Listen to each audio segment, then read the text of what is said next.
Well, now a story with a happy ending. One of the search successes through our local radio campaign. A search that takes us back to the 1960s.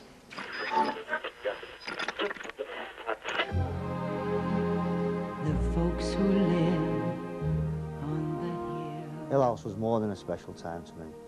It was an holiday home for children who had big families, poor families. £16 a week was a wage to my dad, and you know, to keep us all, it was very hard.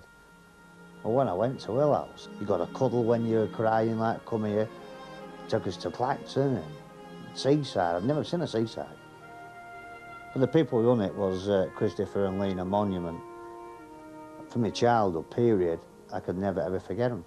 Forgive me what I think was the best time of my life. David Clayton of Radio Norfolk helped weave his magic on this one. David, bring us up to date. Well, it goes something like this, Nick. It's the Save the Children Fund that ran Hill House that told Graham that they were no longer there when it closed down in 1978, but they thought the monuments had come to Norfolk, and sure enough, they had. So I interviewed Graham on Radio Norfolk several weeks back. He told his story, and we found the monuments. And we're having a bit of a reunion here in their living room in Aslacton in Norfolk. Here they are. And Graham, I take it that's you in the orange shirt in the middle. Ah, that's me, Nick. How you doing? Very, very well. Tell me more to the point. How are you doing now you've seen them? Well, look at them. What can you say? Lovely people, aren't they? You know, after 31 years, what can you say? I gather your 3 months or whatever it was, holiday that you had at Hill House, you've described as the happiest in your life. Well, my childhood period, you know, somewhere away. I got sent away from my family for 3 months, and I've never enjoyed myself anywhere. Weren't you terrified being sent away somewhere strange at that age? Well, frightened to death. You know, 10-year-old going away down south. It's very hard, you know, but I did it. And obviously they made you feel wonderfully welcome and within their own family. Oh, brilliant, yeah. I mean, not just me, there were 16 of us that went down.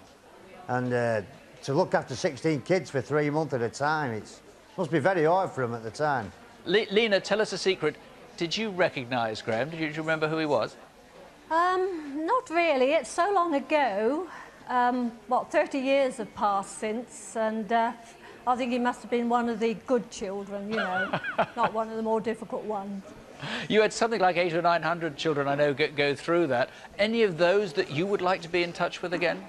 Well, I'd like to get in touch with all of them, really. They were all special. We were one big family, and you know, it's quite a wrench when they had to go home. You know, we miss them so. But, Chris, you must be so proud that one of the kids has been spending all this time trying to get back in touch with you. Yes, it's remarkable, really, talking to Graham, and he seems to recollect every little detail of his stay with us. Well, may you have many, many very happy recollections together. And yeah. Graham, congratulations to you. Thanks, Nick. Bye-bye, Nick.